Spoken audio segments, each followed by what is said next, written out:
Hello, I have finished reading Turncoat. I shattered my glasses, so the only way for me to read my notes is to wear my prescription sunglasses. So here's a bird sanctuary to distract you. Okay, so Turncoat starts out, I mean, they all do, don't they? Like, every Dresden book has a cold opening that is so instantly draws you in. It's very interesting from the jump. And this one is no different, with Morgan showing up, bloodied, injured, saying, "Hey, I need your help." Which is just, it's so crazy to, from chapter 1, have someone who has been after Harry. Like, what can I get on you? What kind of dirt can I get on you? Because I don't think you deserve the freedoms you have, and I would like to take them from you. Someone who is on Harry's tail, who doesn't trust him, who doesn't believe that he's good, and it's very complicated, is now saying, "Could you help me?" Because now the perspective has completely shifted to where now people suspect him of something he didn't do. Now people have bad impressions of him, and he needs the benefit of the doubt. And who do you go to get the benefit of the doubt?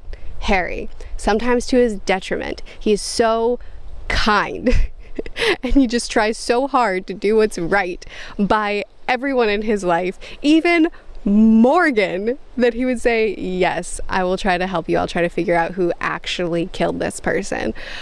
Harry, when I first read this, I was like, okay, I don't think Morgan did it, but also I don't trust this man. Like, what if this is all some elaborate setup? Harry, you're too good. You're too trusting. Don't just help. I mean, you should. I'm proud of you. But also, Harry, one element that I enjoyed so much in this book throughout it was the internal dynamics of Harry, Morgan, and Molly attempting to coexist in the same living space. From their very first interaction with with Harry walking in on Molly and Morgan both being sat on by Mouse. And then it plays out, Harry gets the information, and it turns out that Molly came in to work on a potion or a spell that was like a multiple day, she had to tend to it. And Morgan saw her and didn't trust her, and then she got enraged and tried to attack him, and then Mouse was just like, "Let me diffuse this by sitting on everyone until Harry gets here." Mouse is the goodest boy, and with every book he gets better and better. And that one confrontation that happened later on in the book when Mouse gets shot and he was play acting, he was pretending to be more injured than he was to get the message across to everybody. I was like, this can't be it. This, like, we've already had a fake out death for Mouse once. So we wouldn't do, and not that I thought that Mouse was dying, but I just didn't believe that. I didn't believe we would have another fake out of sorts, this time fake bad injury. So I was like, oh no, he's actually wounded. I actually believed it this time when I didn't believe it last time. I was like, no, this is unacceptable. We need to get our stuff together if we're getting Mouse shot at, well, accidentally, because y'all can't grow up and be adults. But he was just mucking about. He was just pretending so as to drive the point home, which is more than a little bit ridiculous, but also I'm happy Mouse is okay. But I just love how immature, like they're children, how they just cannot get along, Morgan and Molly, and that there's just so much bad blood there, you know. I'll come back to that in a second. First, I want to say the conversation that Harry and Molly had when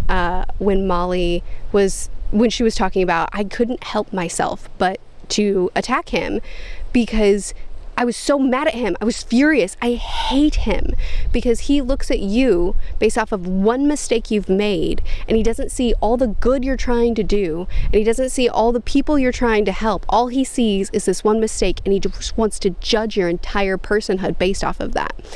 And then Harry goes, we're not talking about me. Oh my goodness. And then him just talking to her about, you did something that really caused harm. You really hurt people. But it's not your entire life. Like, this is not what defines you. This is not your entire personhood. And there will be people that look at you like that, but that doesn't mean that that's who you are. And Harry has become such a good mentor to her. I so appreciate how he can cut through. You know, Molly's still a kid. She's grown a ton. She's very powerful. She's grown up. She's so much more mature, but she's still young. She is still inexperienced. And Harry relating to her, being able to cut through to what the real complex here is, because he too has been ostracized. He too has been viewed in very uncharitable lights and been isolated because of his mistakes or because of perception.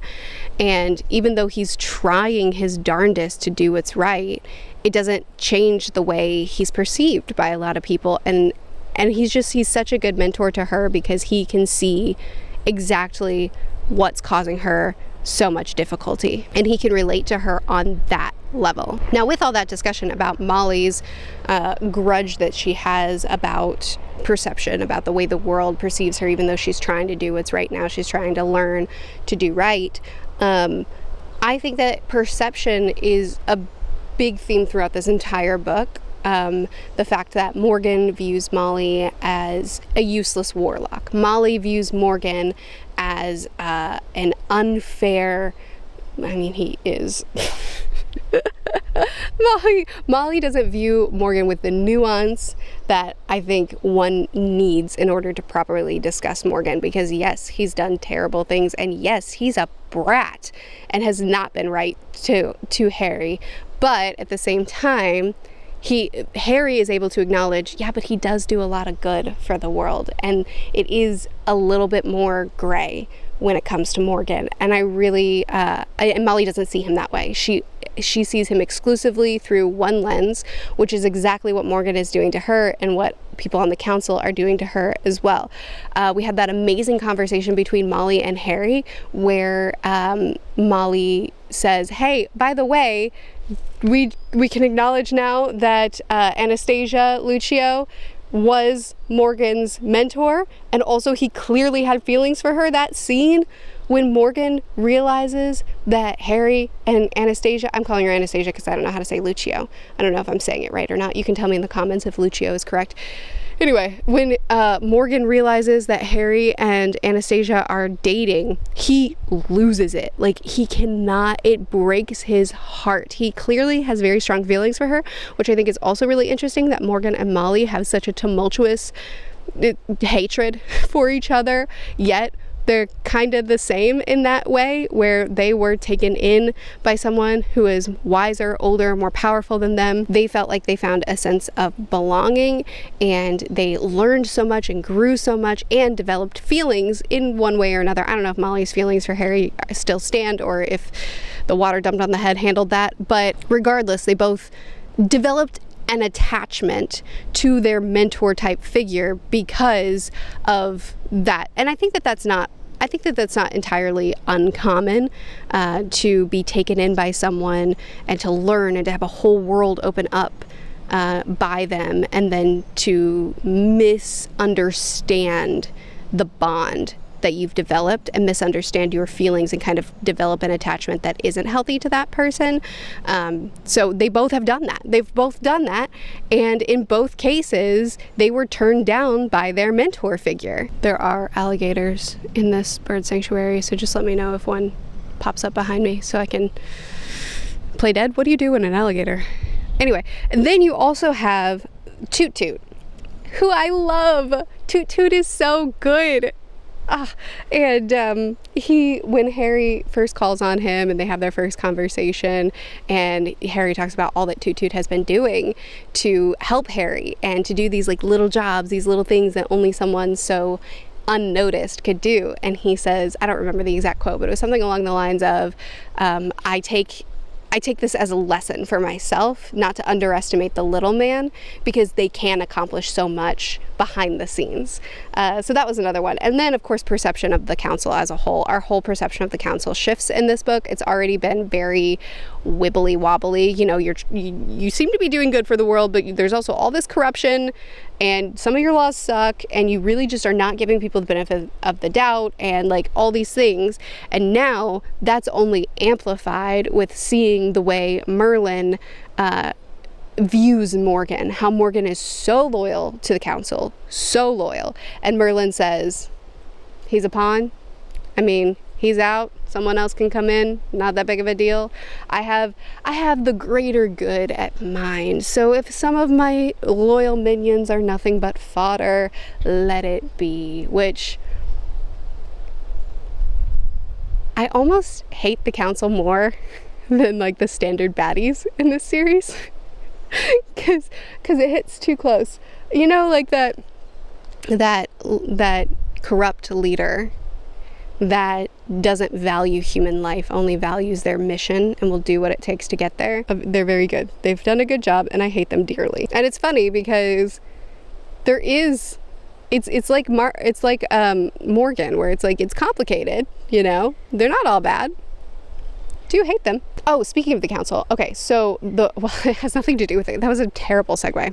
Speaking of the White Court, another scene that I didn't put in my notes, but I want to go ahead and shout out because I'll forget otherwise, was when Harry went into the club with Thomas, and there was, the way it was described at first felt a little bit exhausting, you know, like sometimes Butcher goes way over the top with his descriptions, particularly of women, but sometimes he goes way over the top with his descriptions where it's like, I get it, like I know, we move on, get back to the action. Why are we talking about this right now? Why are we talking about boobs in the middle of a life or death situation? And I felt that way at first when we went into this club, because it was like the descriptions of extreme indulgence with people, with substances, it just went on. And at first I was like, okay, Butcher, I know, I get it, I get what we're doing. But then it like shifted very subtly into, and then there's cries of pain, and then there's torture, and then there's people that find thrill in harming people, and that's all allowed too. And then, you know, the bomb drops of, this is what the world would be if it were under the rule of the White Council. Oh, it was so effective, because it started out just being like, you know, something that's familiar, described elaborately, and then it turned into something that's disturbing and terrifying, described elaborately, and then it was, and this is the world if they get their hands on it. Ah, it was so good. It was so effective. I loved it. It was so good. And plus two, in that scene we also saw Thomas. Shucks, I don't remember his love's name. Rachel? We saw him go up to her and just like wrap his arms around her waist and just melt into her, and Harry described it as true, sincere love. I thought that was beautiful. Anyway, Thomas gets kidnapped in this book, and it's horrifying. One more perception thing that I wanted to quickly mention is that Harry also has this great conversation with Molly where she's like, hey, notice that Morgan was Anastasia's apprentice. Notice that his mind is altered slightly, so we should probably discuss the fact that Anastasia might not be worth trusting. And Harry's like, listen, kid, this is life. you don't get to know what everyone's thinking. You don't get to know what everyone's true intentions are. We just have to pick who we're going to trust and then trust. And what happens after that is up to them ultimately. And I thought that was really beautiful, because that really does speak to the way Harry conducts himself, trying to do what's right constantly, sometimes failing, sometimes ending up, you know, making the wrong move, but trying genuinely to do what's right by people. And in that, he gets burned a lot, but it's that trust freely given, and then what comes next isn't in his hands. I think was a really good look into the way Harry kind of views the world. And I thought that it was also great because we have all this stuff about perception in the book, and then Harry is like, this is my perception, like I'm gonna trust her even though there are red flags, and then, you know, sucks for him in the end. So we also have Billy is around, which was so great to see him again. It's been forever, and he's grown so much, he's changed so much. Happy to see some character growth from him. We get to see the shapeshifter known as, what was his name? Shagnasty, was it? It seems like in each of these books we have like the main antagonist, that's the one that's actually, you know, trying to harm Harry, and then we have the big monster, the big creature. And a lot of times I'm less enchanted with the big creature. Like in the last book, I think that was one of my criticisms. I was like, I don't really think we needed this. Like, cool, it was cool, but did we need this with everything else going on? And you could say the same thing about Shagnasty, except that I just really liked this particular monster. He was so powerful. Like, how can we defeat him? It seemed impossible. And the whole fight between Shagnasty and Listens to the Wind, one of the best fights of the series for me. The different creatures that they could shapeshift into, seeing a shapeshifter against a wizard who has learned to shapeshift, and the fact that his heritage, his culture, his Native American blood and traditions and beliefs are a big part that factor into all that, I thought was so cool. So yeah, I really enjoyed Shagnasty. Like I said, Thomas was abducted. He was kidnapped in this book. So he was out of a good chunk of it. When we got him back and we learned about what he endured and how he, at least at the end of the book, has changed, just stark. It was probably just something falling. Just making sure it's not a gator. It was horrifying when he described the tortures that he went through, what they did to him while he was gone, and how they forced him to go back to his vampiric ways, to drink people's blood in order to survive. But now, after the pain he's endured, and after not dying of thirst anymore, referring back to the scene several books ago when Harry and Thomas were on a jog together, and Thomas smacked that water bottle out of his hands, and he's like, that's what this feels like. That's what I'm dealing with day in and day out, moment by moment. Coming out of that, I can't imagine how difficult it would be to go back to it, especially after what he just faced, after what he just endured. I can't imagine coming out of that kind of pain and torture and then saying, let me starve myself too. So I'm very sympathetic with where Thomas landed at the end of this book, and I'm hopeful that him saying, just kind of shrugging his shoulders and saying, I don't care. I'm happier when I'm doing what seems natural to me. I'm hoping that this will last for a book, maybe two, and then Thomas will find a better place to be in again. I really, really hope, because I love Thomas and Harry's bond, and I really don't want to lose that.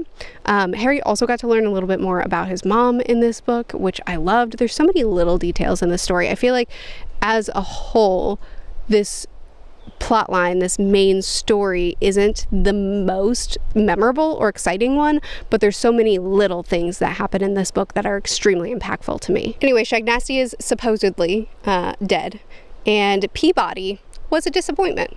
So Peabody seems to have been on the Black Council. That's what I got from it. And he was the one. And this reveal just was not satisfying to me because Peabody, I don't know for sure, if I'm being completely honest with you, if he was in previous books or not. His name sounds familiar enough to me that maybe he was in the background in a book or two. But he certainly didn't play a significant role, unless I've forgotten something big, which is possible, but I don't think so. I think he has been very much either out of the story or a minor background player. So I found, and in this book, this is the first book that he came to the forefront, and it was like super obvious that it was him to the point that I was like, surely not. This will be so unsatisfying. And then it was. And I just didn't think it was good. But anyway, Morgan steps in, and he ends up getting killed in this book. And I really, really enjoyed his last moments. Him admitting that Lucio was the one that killed the foreman. And he was essentially just trying to cover for her this whole time, and actually in his death still wanting, just like, let it be on me, let me be known for this, let me die being the one that did this, and don't let that be on her. So even in his final moments, wanting to free her from being punished for she was mind controlled when it happened, eh? That wasn't her choice, so she shouldn't have to go down for it. And since he was dying anyway, he's like, just let it be me. You know, he was wanting to be free of this sentence, but he would rather be known for this horrible thing than to let someone that he cares about be punished for something that was ultimately outside of her control. So I really loved that, because again, it brings a lot of stuff full circle with him trying to pin Harry for anything he can, having the worst faith in Harry, and just generally being scummy towards him, and then ending up being okay with, and the fact that Harry's reputation drags him down so much, and at the end, Morgan being okay with his reputation landing, that his legacy would be something that he didn't do and that besmirches his name, but he's just trying to do what's right for those that he loves. I felt like that was a really good parallel with Harry's journey as well, and I found it really, really satisfying, especially because also Morcone essentially tries to make amends with Harry, reckons with him, realizes, you know, Harry's not as bad as he's made him out to be in the past. Anyway, them ending with a sort of peace with each other, I thought was a very satisfying end for what was a very interesting character to consider the morality of. Unfortunately, or fortunately, Lucio does confirm that her attraction for Harry probably was to do with mind control, so she calls it quits. And it's a bumski for Harry, because he has a really bad track history with love, and the kid just can't catch a break, and he really just wants to be happy, but that's not going to happen in this book. So it, like, shucks for Harry, but also I never liked her. I never trusted her. I never thought she was a good match for him. So I'm pretty cool with them calling it splits so quickly after they got together. I think it's for the best. I also just, in my notes, I just wrote down the name Laura. I just wanted to acknowledge that I really like Laura. So anyway, the book ends with a really sweet D&D match where Butters gets brought in to DM, and it was so sweet. It was such a nice, lovely ending. The last book, the ending I thought was super cheesy. That was with Harry and Lucio, Anastasia, Annabella. You know who I'm talking about, them getting together, and I thought that the verbiage around it was really cheesy, but this was adorable and I loved it. So a lot of really phenomenal characters, I think a lot of really phenomenal side characters that got a ton of emphasis, a ton of spotlight, that got great character arcs. We got to check in with a lot of characters and see how they've grown and where they've gone from here. I didn't even mention there was a really awesome scene with Harry and Murphy in this one where they were doing an interrogation together, and the guy was like, "Oh, I get it. She's the bad cop, you're the good cop. Go ahead, good cop me." And then Harry just punches him in the face. And they have this whole back and forth with the food that Harry eats of his, threatens to kick him in the nads, and then eventually she just grabs his head and shoves it into the table and pulls some of his hairs out, and that's what they really wanted the whole time. I thought that was a great scene. So many really great scenes. Like, I know that there's still plenty that I haven't even mentioned in this video, and this feels like a disorganized video to me. I feel as if I've done a poor job of creating an arching review, and instead it's like a lot of little things. But that is my takeaway from this book.